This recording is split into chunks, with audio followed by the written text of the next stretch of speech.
Olá, gente. Boa noite. Sejam muito bem-vindos e muito bem-vindas para mais uma live aqui no Cine Jardim, que é esse festival maravilhoso que vai estar desde essa semana até o dia 28 de agosto.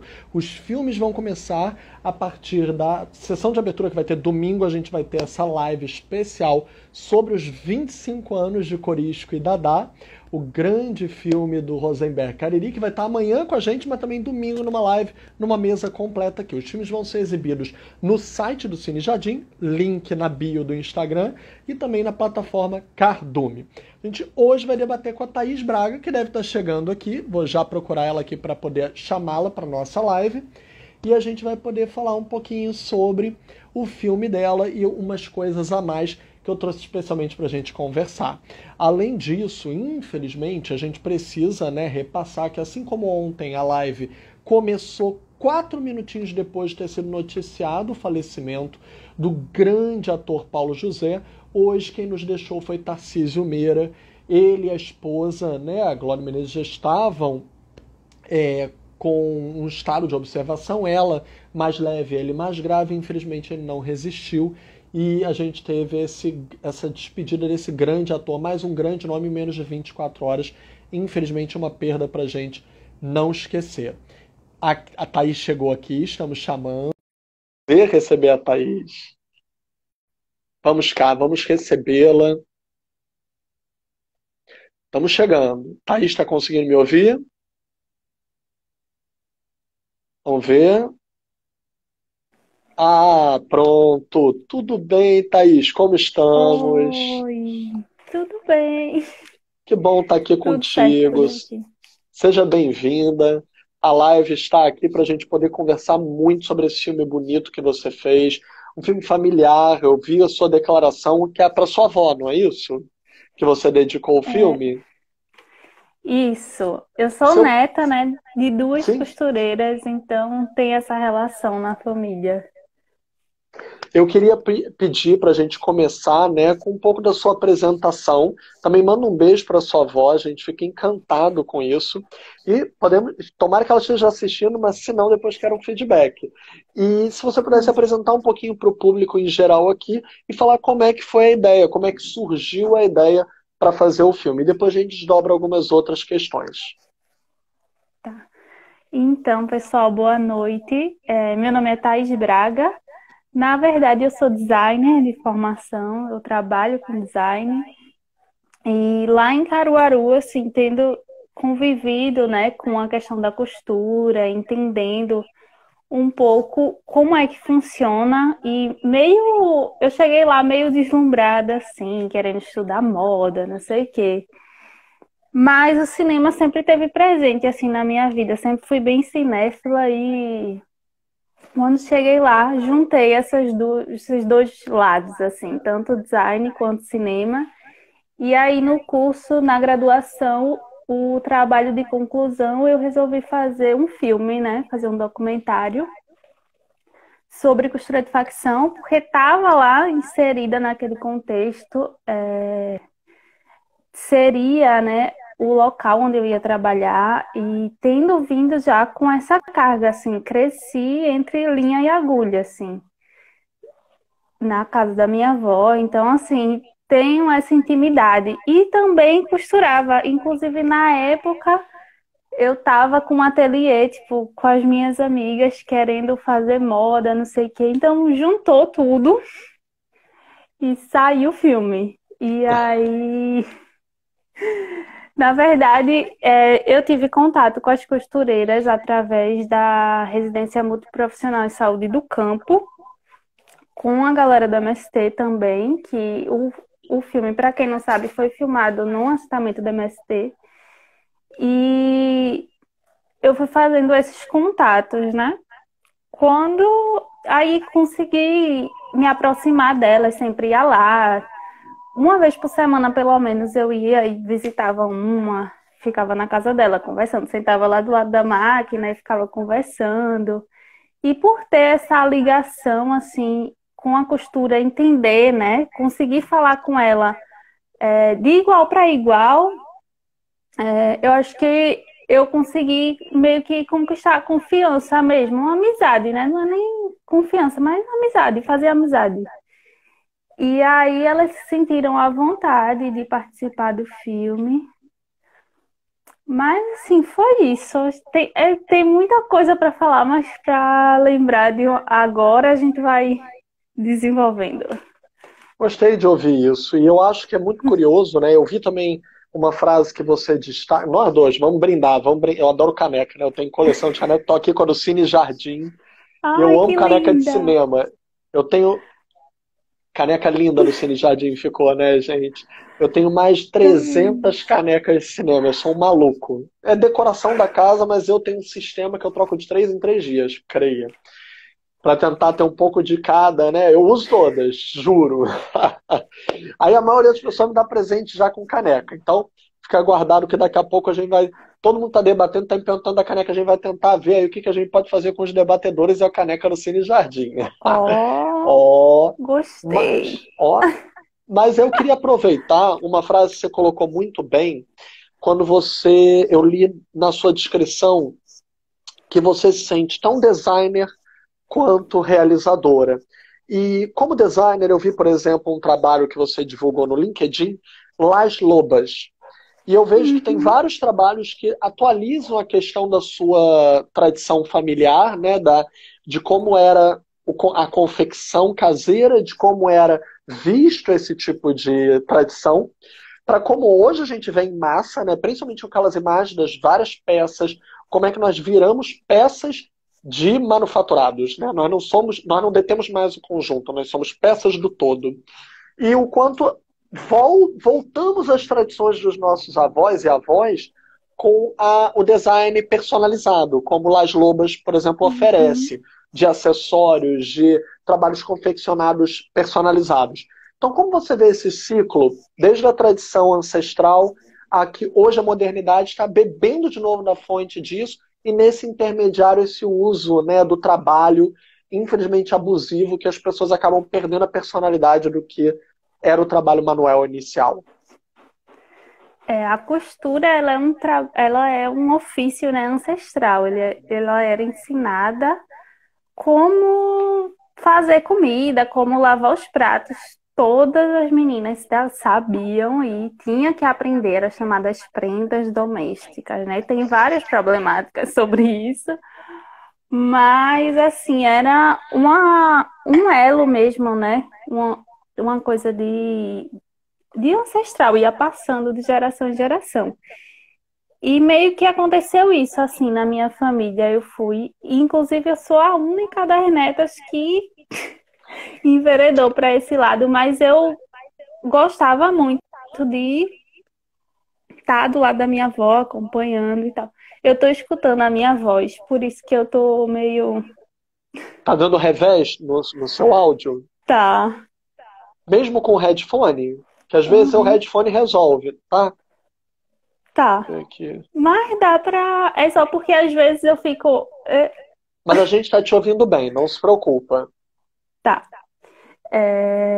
E aí, essa questão, minha avó nunca, assim, ela trabalhou para a indústria, mas ela era muito mais costureira de bairro, de casa, sabe? Ela fazia as roupinhas para a gente, para a família e fazia algumas costuras para fora.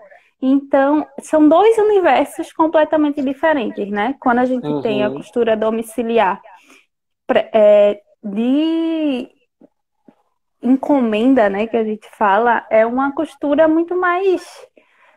Você tem tempo, você tem ligação com aquilo, você tem ligação com quem veste sua roupa, né? Quem, você sabe quem está fazendo sua roupa. Na Las Lobas, a gente tinha essa coisa de tentar resgatar. A Uhum. gente, infelizmente, não está mais produzindo. A Las Lobas está em off. Mas foi no tempo das filmagens de Pegas Facção que a gente estava assim, no auge. Então eu saía da máquina e ia cuidar das coisas do documentário. E assim, são universos diferentes porque mesmo que elas ainda estejam dentro de casa, né? Quando a gente está falando de costura de facção, é uma costura domiciliar totalmente precarizada, porque elas nem sequer sabem quem veste aquela roupa. É, existe uma pessoa, o patrão, né, que elas chamam, que é a pessoa que é dona da confecção, que vai levar as peças cortadinhas ali para elas costurarem, pegam, faz o pagamento e vai embora. Então a gente perde esse processo, né? Uhum. A gente pode chamar de alienação, né, do trabalho. Então você não sabe o que é que você faz, por quanto está sendo vendido Não tem como se o que organizar. você faz, não se organiza e perde totalmente esse elo que a gente poderia resgatar. Hoje, Uhum. a gente tem muitas iniciativas, né, de pequenas empreendedoras que tentam resgatar isso. E eu acho incrível, né? É uma forma de resistência mesmo para a gente, quanto a Uhum. essa indústria do, da em série, né? Que tudo é feito de muito para e a velocidade e tudo. Mas é isso. Eu te entendo. Infelizmente, a gente tem um sistema que oprime, né, que engole o indivíduo, não permite as reuniões, né, os coletivos, ou inibe Uhum. os coletivos, e faz de tudo para que essas individualidades sejam apagadas. Né? Como você falou, a pessoa nem sabe o todo para o qual ela está servindo. Eu gosto muito do título que volta no final com aquele cartaz lindo na mão da criança, né? Pega-se facção, que ao mesmo tempo que dá outro nome para confecção, também é uma Uhum. crítica, também é, de certa forma, Uhum. uma forte crítica. Como é no assentamento MST, né? E quanto tempo também, eu fiquei muito curioso em quanto tempo você levou para filmar, porque tem várias falas, eu acho que as falas são tem mais, me parece mais de um tempo de depoimento ali, e várias filmagens em momentos diferentes, né? Mas mais importante do que isso, quanto tempo demorou para ganhar a confiança dessa, não só das pessoas, mas do meio. Mesmo vindo de uma tradição familiar, eu acho que precisa ter uma relação de confiança muito grande, até mesmo Uhum. por ser um assentamento MST. A gente hoje em dia produz muitas imagens, mas a gente precisa ter uma responsabilidade perante elas, até por causa do esvaziamento que a gente está vendo aí dos podres poderes, né? Então a gente acaba tendo um acompanhamento muito grande com o que a gente filma. Como foi todo esse processo para vocês? Desde a pesquisa até a finalização na pós-produção. O, assim, eu estava em contato com a MST há muito tempo. Eu passei, acho que 4 anos antes disso, me envolvendo. Eu participava de coletivos, né, enfim, da militância ali na cidade de Caruaru. Uhum. E aí eu já tinha essa abertura.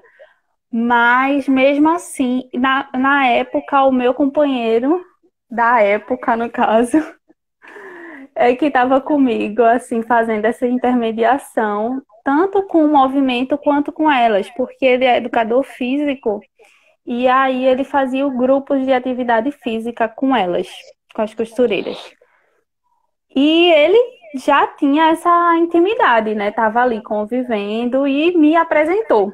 Quando ele me apresentou, acho que a gente passou quase um ano, acho que 8 meses, assim, tendo contato. Até porque filme sabe como é, né? Para juntar a agenda de baixo orçamento, para juntar a agenda de todo mundo, para a gente conseguir fazer, foi um tempo.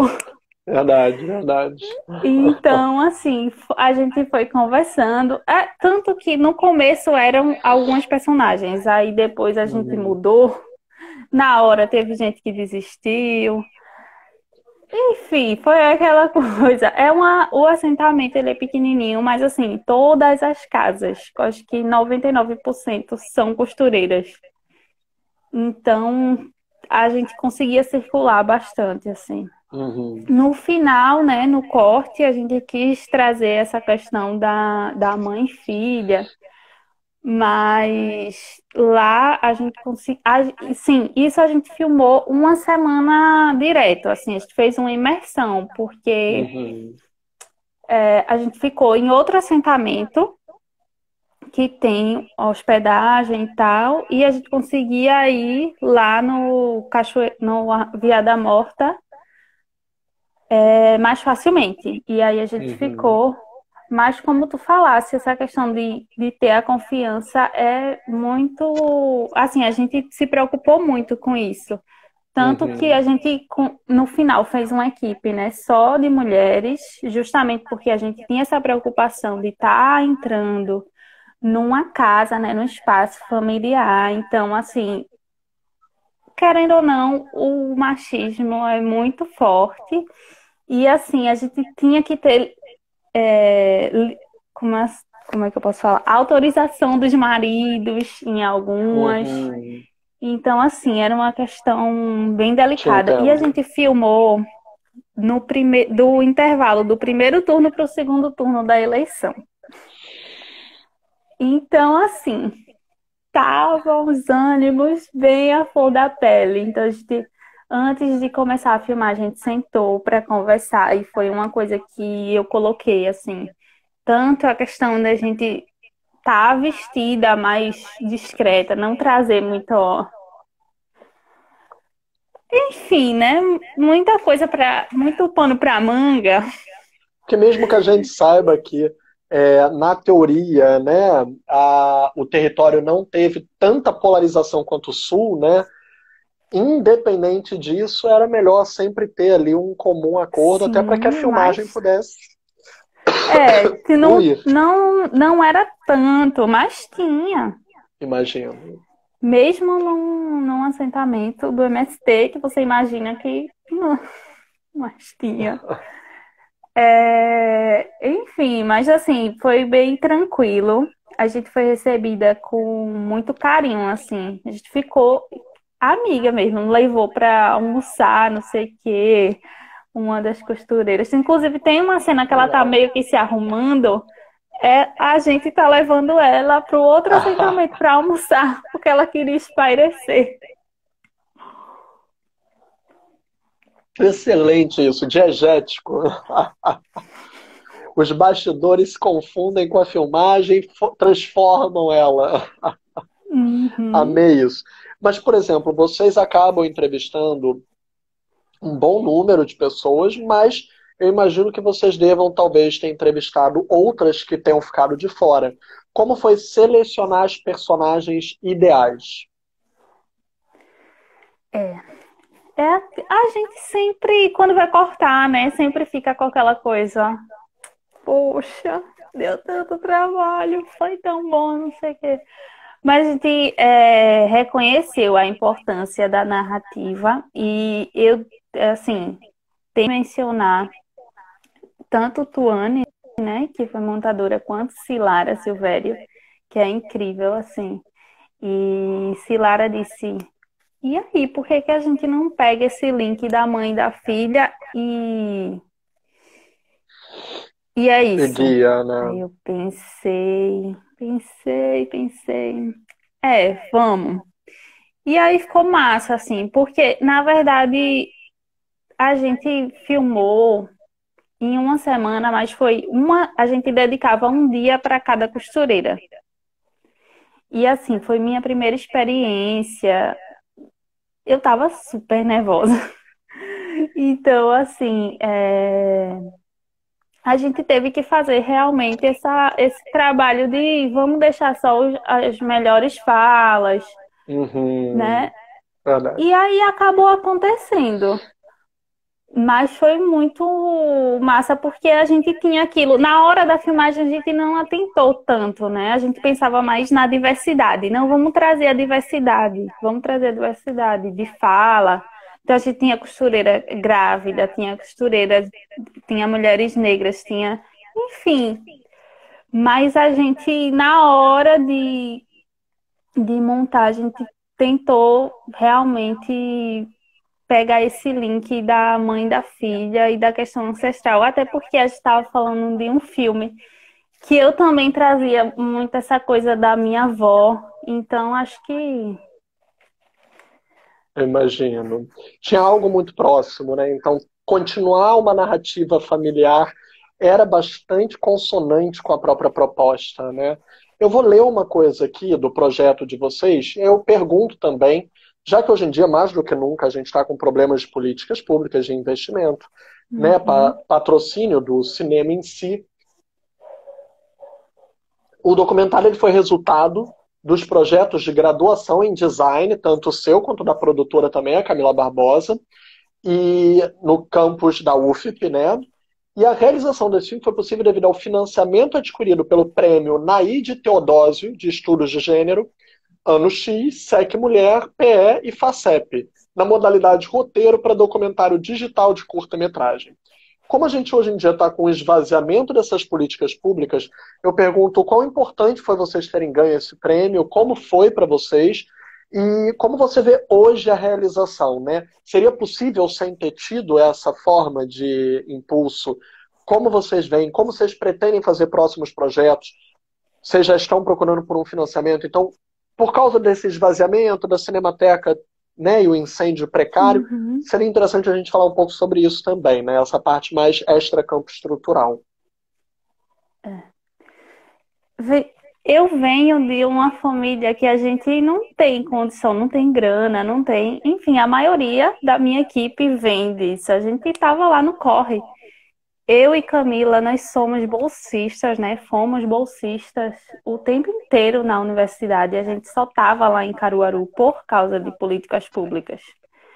Então, mesmo que a gente lá em Caruaru, a gente tenha acesso ao ao Armazém da Criatividade, que é tipo o Porto Digital, que dá um baita incentivo, assim, pra galera que tem material, né? Mesmo que não seja nossa, Uhum, mas dá um super apoio, assim, você consegue, por exemplo, alugar, se você for estudante, você consegue alugar pagando 10% do valor, então isso também é incentivar, né?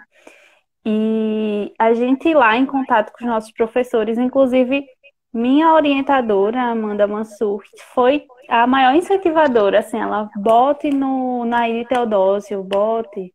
E eu, Amanda, será? Não sei o quê, aquela insegurança, né?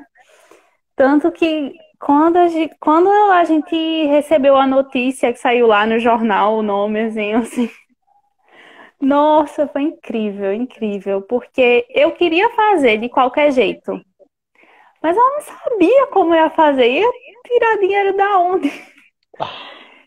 E, e a gente, enfim, foi o que possibilitou. A gente, inclusive, pensou em como reverter isso para a comunidade também. Então, a gente não só pensou na produção, mesmo que foi pouquinho, uhum. né? Baixo orçamento, mas a gente pensou em como remunerar elas, que eu acho que é uma coisa que a gente tem que pensar enquanto realizadores, porque você está ali tomando o tempo das pessoas, né? Tá usando às vezes a energia do local e tudo, então a gente tem que pensar nisso também, e foi uma coisa que a gente fez. E assim, agora, né? Aqui em Pernambuco a gente tem o edital do Fucultura, então depois do Naíde eu disse, vamos edital do Fucultura. E aí a gente tá esperando agora sair, né, o resultado desse ano para mais um projeto. Mas, assim, conhecendo a cena, o que eu conheço da cena audiovisual, se não fossem as políticas públicas, a gente não tinha. E o apoio, assim, de brodagem mesmo das pessoas, porque para fazer o filme também a gente teve apoio de produtora, de amigo da gente, e chamava as meninas que trabalharam também, né, Cinema na é muito essa técnica. criação de rede, né? Muito, muito.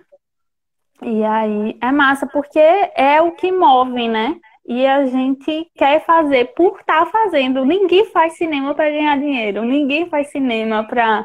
É Mas ao porque é a mesmo tempo, necessidade.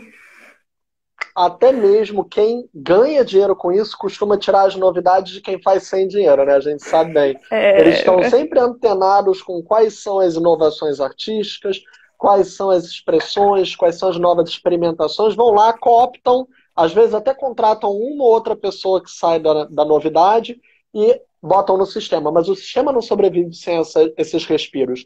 Por isso ele tem que ser retroalimentado. Por isso é hipocrisia pensar que o governo não tem que estimular e incentivar as experimentações independentes. Faz parte do sistema, está na lei, está na Constituição Federal, está no artigo 215, que é o artigo da cultura, da defesa cultural, e a gente vê que não é respeitado. E eu queria até Cultura, desdobrar. Fale. Não, eu ia dizer, a gente agora, com a pandemia, né, a gente pôde entender, acho que boa parte das pessoas pôde entender a importância da arte nas nossas vidas. Total. Porque a partir do momento que a gente não tinha para onde ir, mesmo que tirando, né, os espaços, então a gente não podia ir mais no cinema, no teatro. Mas o que é que faz a gente todo dia, quando eu largo, né? Quando eu paro de trabalhar, o que é que eu vou fazer? Eu vou assistir um filme, eu vou escutar uma música, eu vou ler um livro, ler uma poesia. Então, a arte, ela é fundamental para nossas vidas.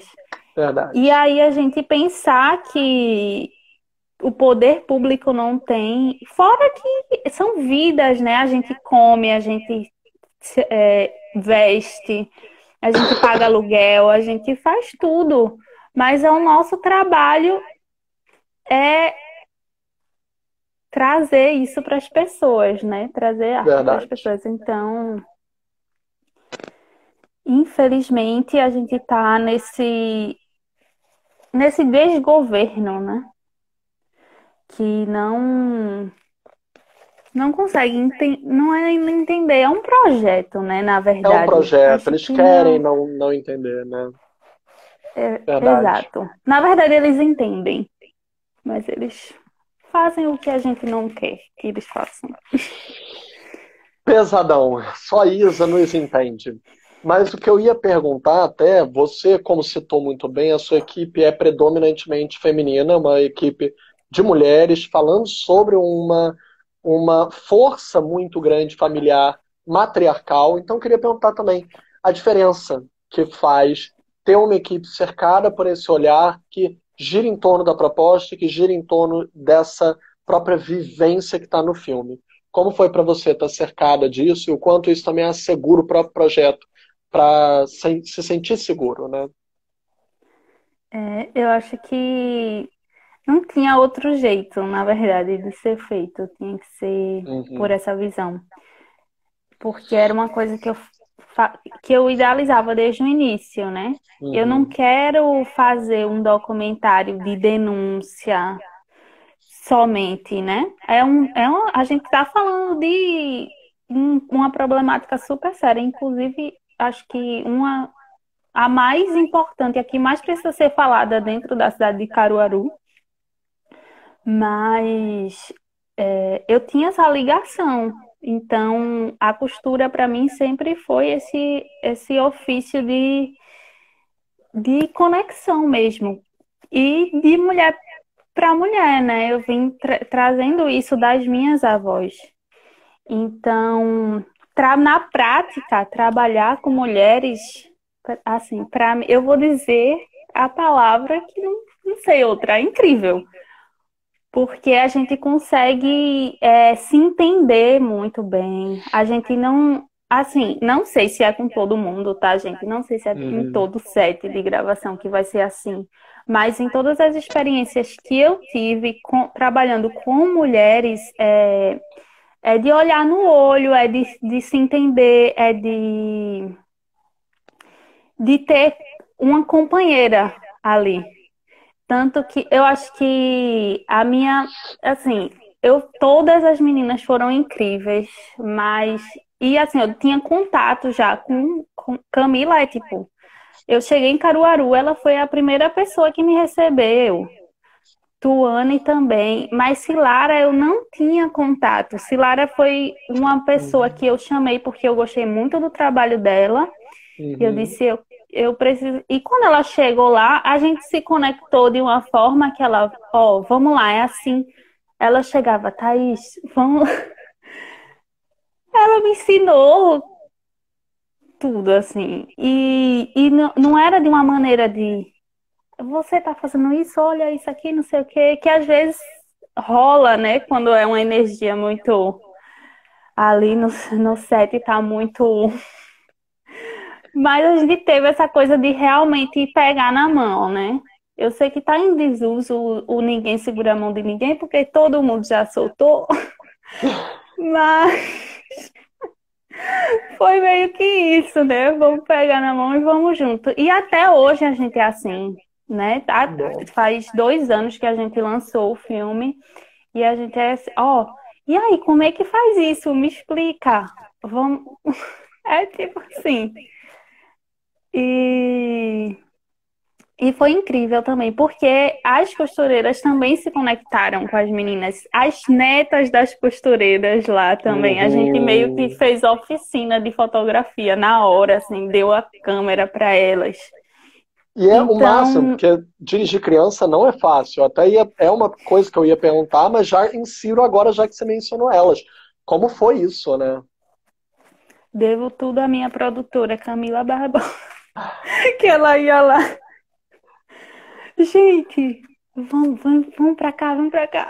Aí a gente conversava e trazia, mas na verdade não teve muitas a coisa de faz isso, era bem na hora, ia acontecendo. E aí depois, por exemplo, naquela cena que é mais montada do cartaz, a gente já tava tão íntima que era, Rebeca, vem cá, segura aqui, vai, vamos lá. E a gente, por exemplo, na montagem, tinha hora que as meninas estavam falando, brincando lá de fora. A gente, bora aproveitar isso daqui, pega esse áudio, vamos fazer, coloca aqui, vazou, foi, sabe? Te entendo. Foi bem. Vamos fazer com que tem. E no final, É o tipo assume a de estética. improviso que vira melhor linguagem do que se tivesse planejado, né? É isso. Total. Eu aproveito e trago uma questão, né? É, eu não sei se você chegou a ver o Estou Me Guardando para Quando o Carnaval Chegar, do Marcelo Gomes. Eu não sei quando vocês estavam fazendo esse filme, se o do Marcelo já tinha sido lançado, porque talvez tenha sido um pouco concomitante, né? Vocês fazendo, ele lançando. Mas eu queria perguntar em relação a essa estética, né? E em relação ao próprio anseio, uma busca, um estado, também é uma questão que está sendo reiterada no esvaziamento de trabalho, né? Fazer com que as pessoas acreditem que elas são suas próprias empreendedoras, mas na verdade elas são cada vez mais dependentes, né? E tem uma coisa que eu vi de, não é semelhança, mas de sintonia, e não é nem só pela estética, eu acho por causa da própria recorrência no nosso cenário, do nosso cenário de mercado, que é aquele som, o ruído predominante da máquina. Aquilo é muito forte, né? Ele começa o seu filme e ele termina o seu filme. Essa máquina ela está substituindo aquele ser humano, ela está ensurdecendo o ser humano. Então fica difícil você pensar, fica difícil você responder, fica difícil você agir. Como você falou um pouquinho já sobre isso, quando você falou do improviso, queria reiterar essa tecla para saber o quanto vocês pensaram no som, independente das imagens que vocês estavam filmando, para saber como seria essa linha de fundo e como mantê-la como uma linha narrativa, né? É. Pra te falar a verdade, eu não lembro se. Eu acho que a gente já tinha filmado e estava montando quando o Marcelo exibiu, ou estreou, e eu assisti lá em Caruaru, lá na Federal, com ele. Foi incrível, assim. Eu acho. É um documentário que eu sou apaixonadíssima. Mas realmente, eu acho que é porque não tem como. Desde o roteiro, quando eu escrevi o roteiro, o barulho da máquina ele era muito importante. Porque quando eu visitava, né, o assentamento, lá é um silêncio, porque, assim, é interior, né? É um distrito de uma cidade do interior. Então, assim, é aquela vida da galera que acorda 4 da manhã, vai dormir cedo. Mas o único barulho que existia ali era o da máquina de costura. Uhum. Sem parar, sem parar, sem parar. Inclusive, às vezes eu fico meio doida, porque eu paro e eu começo a escutar em qualquer Mesmo lugar que eu desligado. vou. Em qualquer lugar que eu vou, eu paro. Às vezes eu escuto um barulho de máquina. E eu não duvido que seja também uma máquina ou é da minha cabeça, não sei. Porque tá sempre ali, né? A máquina de costura ela é muito presente nos Verdade. lares e, né, também nas confecções. E tem muita confecção, né? Por todo lugar do Brasil, assim. E desde o roteiro, essa coisa do som da máquina era bem importante. E aí, na hora de montar, a gente foi, acho que foi tão natural isso, porque já estava bem acertado, assim, de que ia. Só que na hora da montagem a gente pensou, né, em trazer o barulhinho do revés, né, porque começa ela tá fazendo um bolso, e aí faz e aí aparece e pega as facção. E continua. Mas é meio que é isso, assim, porque é uma coisa que martela na sua cabeça. E quando Uhum. você tá convivendo muito tempo,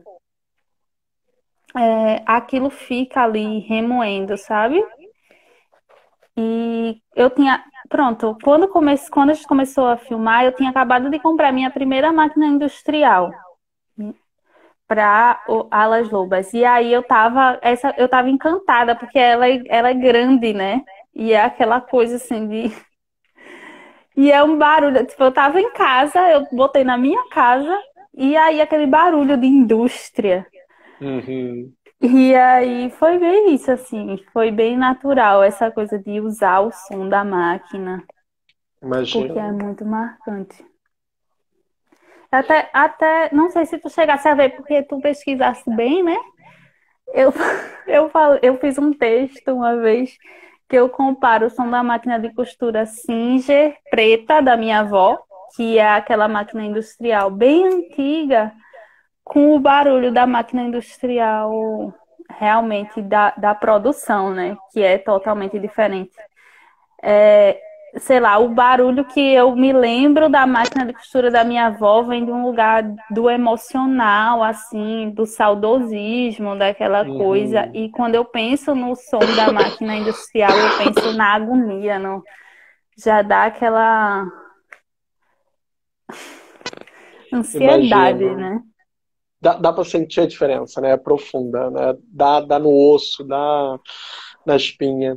E aí eu pergunto, porque existe um filme que me marca muito, eu gosto muito desse filme, da Helena Solberg, que é aquela coisa, né? Cinema novo era cheio de brother, né? Os parça faziam cinema, mas a gente via também as mulheres que faziam cinema, que não necessariamente eram reconhecidas pelo cinema novo, mas estavam tanto quanto ali na estética, juntos, chegando junto e até fazendo mais Uhum. inovações, mesmo que às vezes não fossem reconhecidas. E a Helena Solberg estava sempre lá.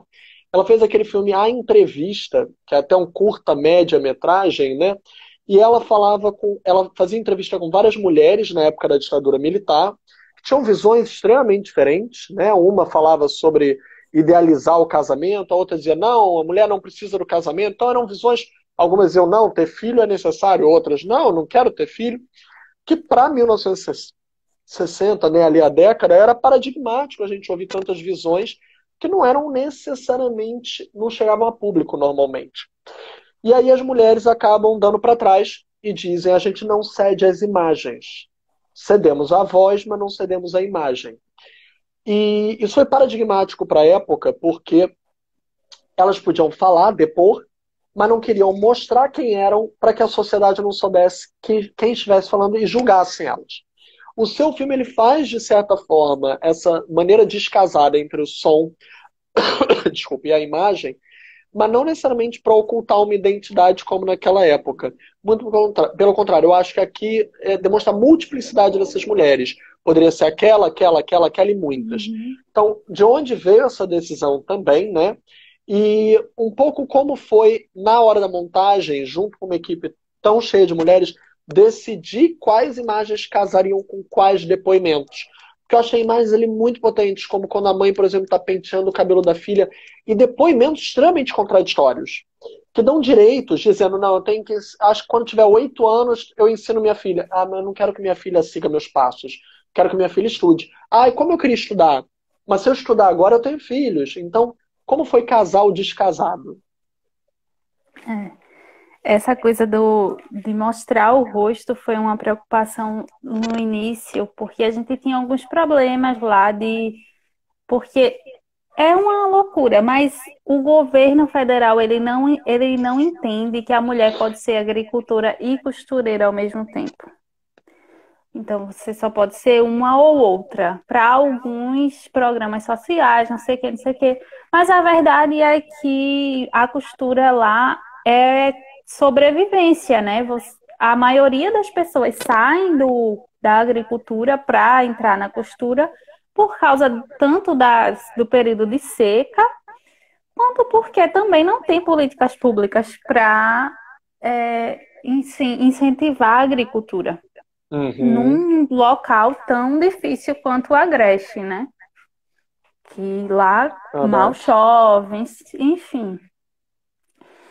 E aí a gente tinha esses problemas. No começo eu disse, gente, não vamos filmar rostos.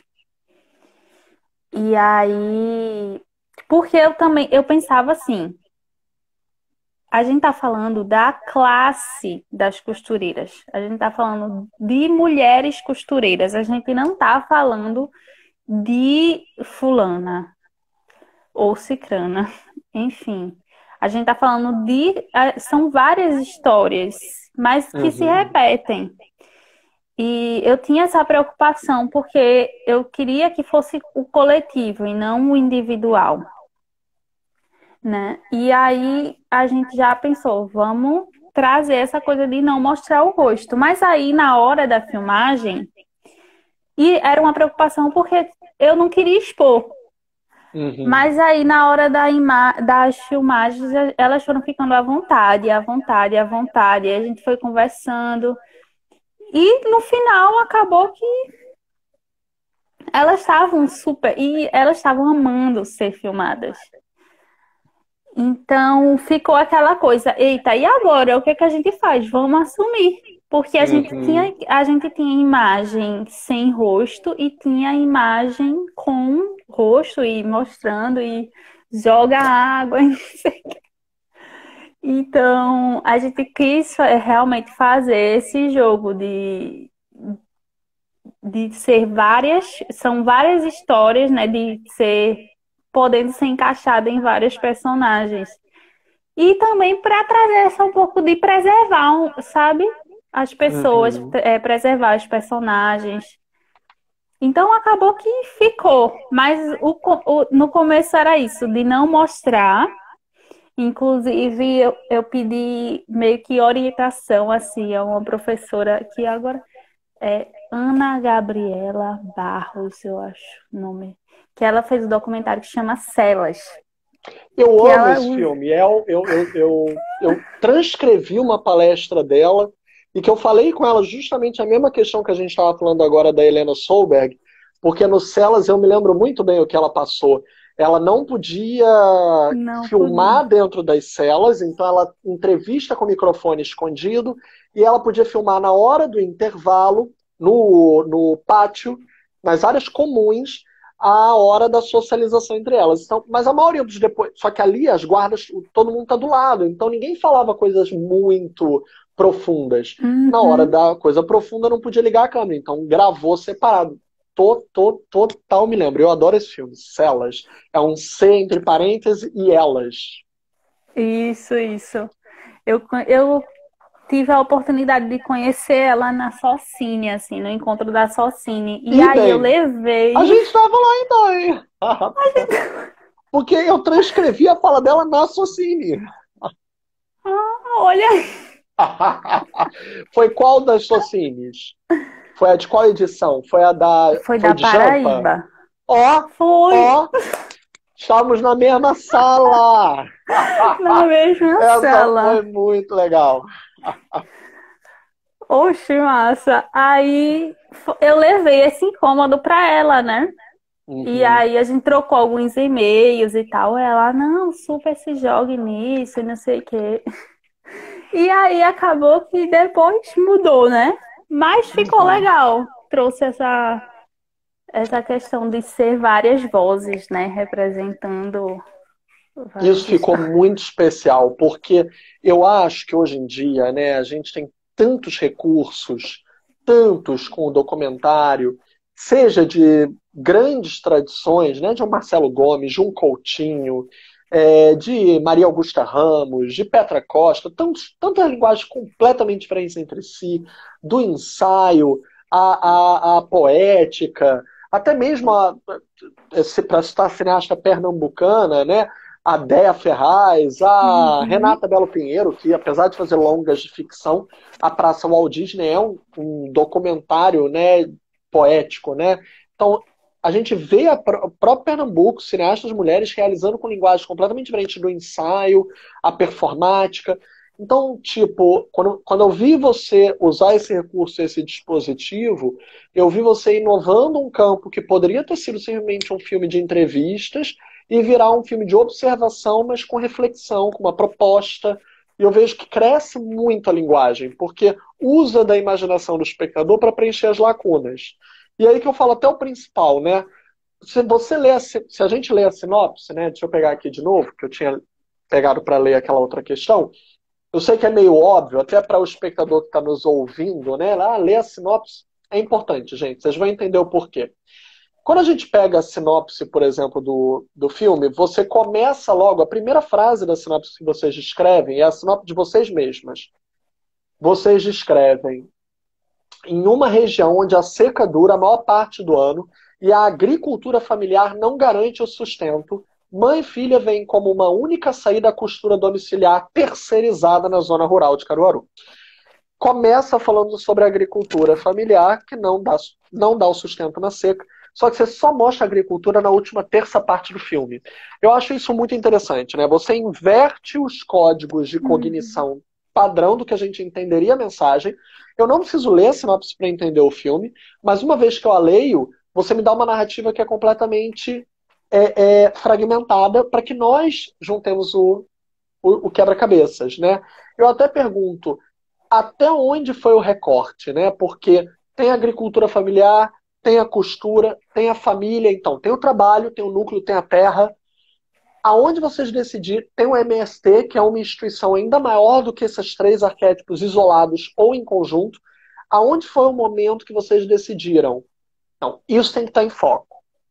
Isso vai aparecer primeiro. Isso pode ser plano de fundo.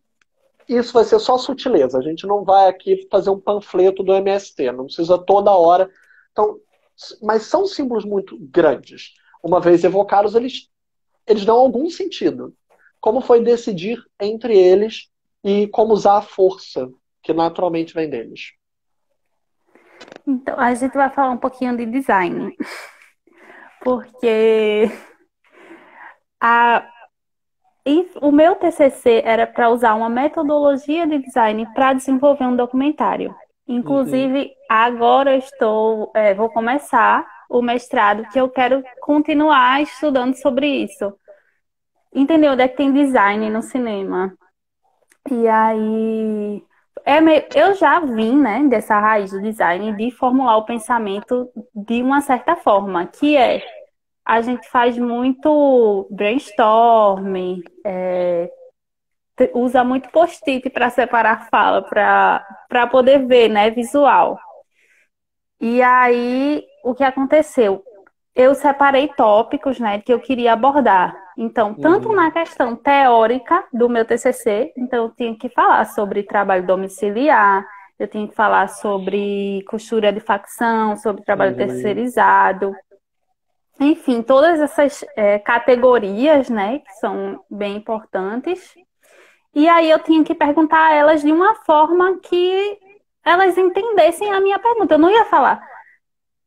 Então, o que que você acha sobre o trabalho, sei lá, domiciliar terceirizado?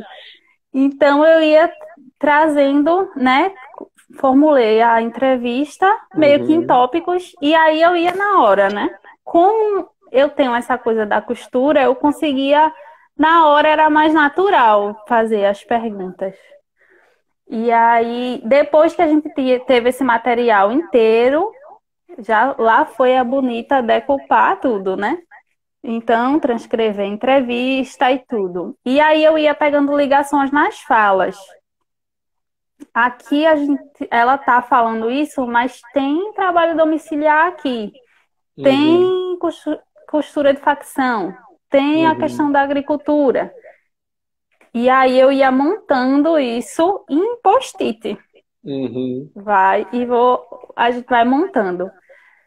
Daí eu fiz todo o roteiro lá de montagem uhum, e começou a montagem. Na hora do que estava montado já, aí a gente conseguia entender as falas com as imagens. Por quê? No papel é muito bonito. Então, assim, a gente vê a fala, a gente lê a fala, mas a gente não sabe como é que tá na imagem. uhum. E aí, na hora da montagem, tanto que o primeiro corte eu acho que tem 40 minutos. E aí a gente foi, né, tirando e vendo o que é que fazia mais sentido ali, na hora, assim. Eu tinha frases que eu achava muito importantes, que ela trazia, por exemplo, aqui, que ela fala, ela tá com um dedo bem azulzinho, assim, do jeans, e ela fala, isso aqui, até a tinta lhe ofende. E eu acho essa frase muito forte. E aí eu ia trazendo isso e foi meio que na hora da montagem a gente trazendo, mas sempre pegando essas categorias Uhum. e deixando em evidência, porque a gente queria fazer com que as pessoas entendessem, mas a gente não podia deixar de falar sobre isso. Por Sim. isso que não podia ser simplesmente um documentário poético, não sei o quê, porque a gente queria Uhum. trazer o Você não debate, perderia a né? visceralidade, né? Isso. Mas enfim, a gente fez Cilara incrível, assim, na hora ela dizia, Thaís, ó, imagina ver se a gente jogar a parte do final, que ela tava falando do sonho pra frente, não sei o quê. Aí depois, não, vamos começar a falar dos preços, que é o que mais. E aí foi isso. A gente foi montando e na montagem, depois de pensar tudo isso, né, trazer essas ideias e ver assim um mapa, meio que a gente fala mapa mental e tal. Foi meio que isso.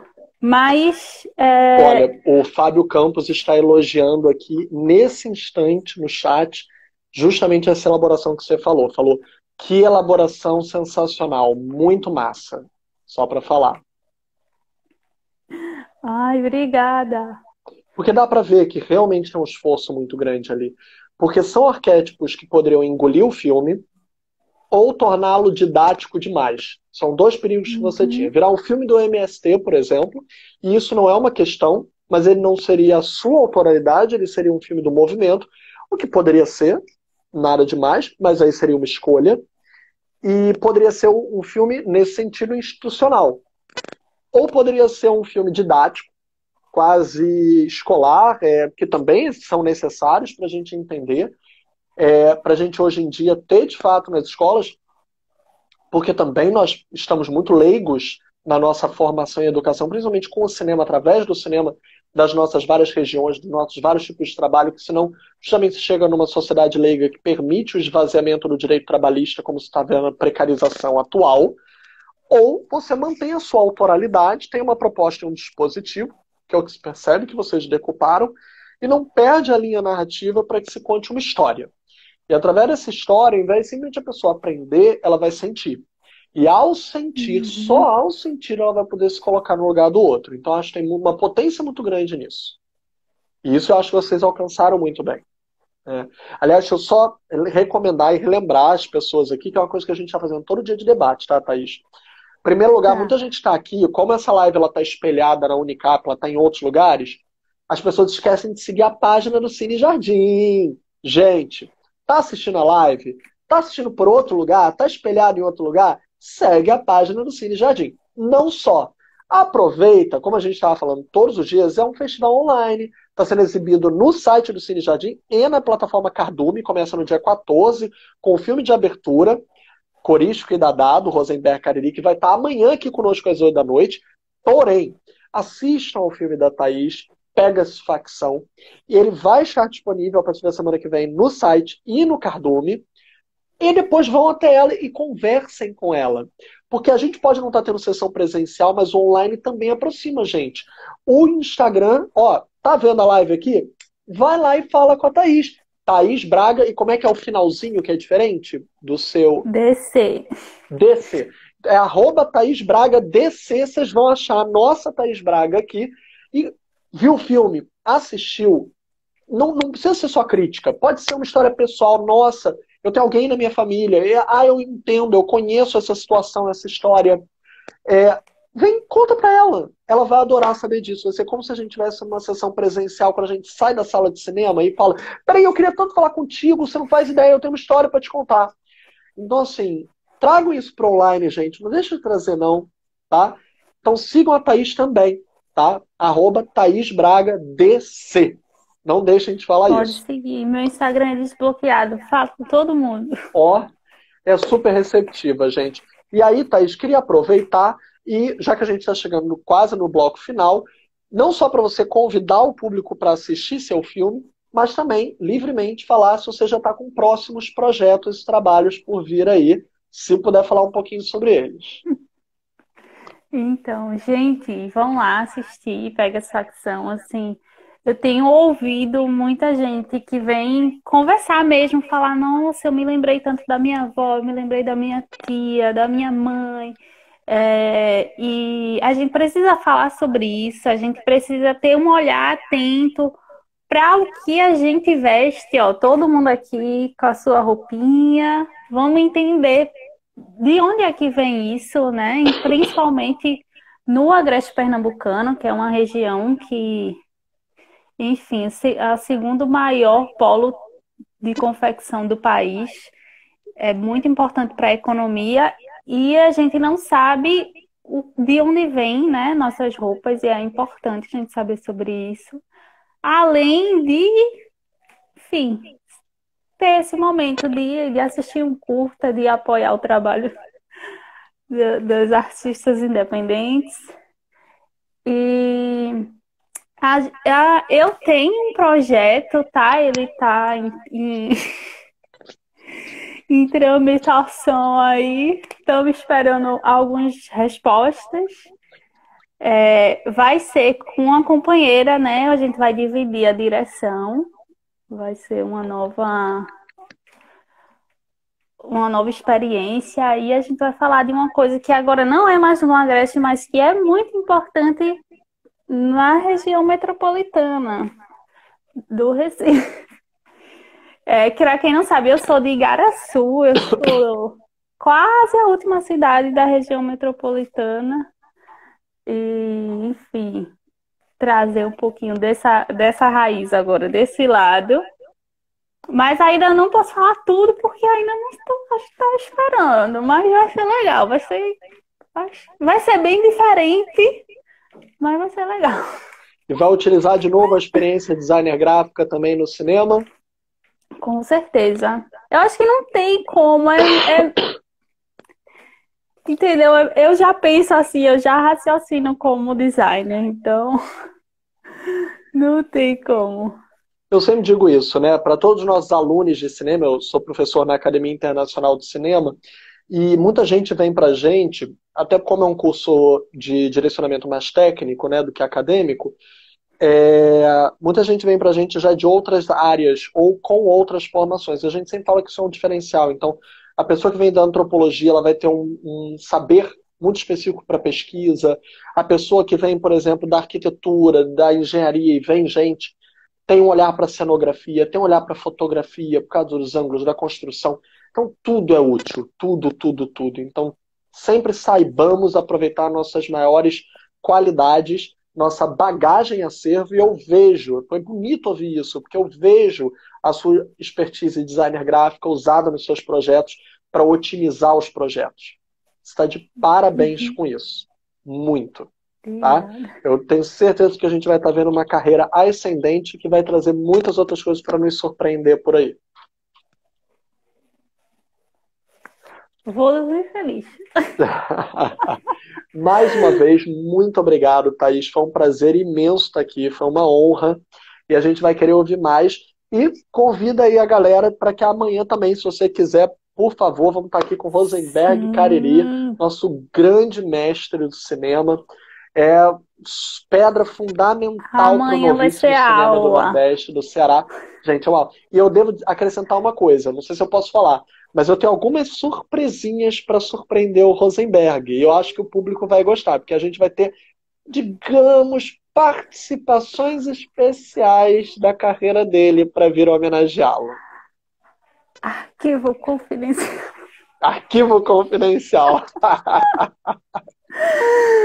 Ai, que Vai ser massa que foi ótimo. esse bate-papo. Eu acho que amanhã, então, vai ser incrível. Vou estar aqui assistindo. E a gente só tem a te agradecer, Thaís, mais uma vez, fica gravado aqui no IGTV. A gente vai continuar compartilhando e quando os filmes estiverem todos na plataforma, a gente vai linkar os debates do IGTV com os filmes. Vai ser ótimo. E Massa. sigam as páginas Thaís Braga DC, Cine Jardim. Quem quiser falar comigo também, sou super disponível, gente. Felipe Pitanga Crítico, é só botar lá. Vocês vejam todos os meus links de trabalho estão lá no meu Instagram também. Então, qualquer coisa a gente continua falando depois. Obrigado, Thaís, e até amanhã. Beijo, boa noite para todo mundo. Tchau, tchau. Beijão.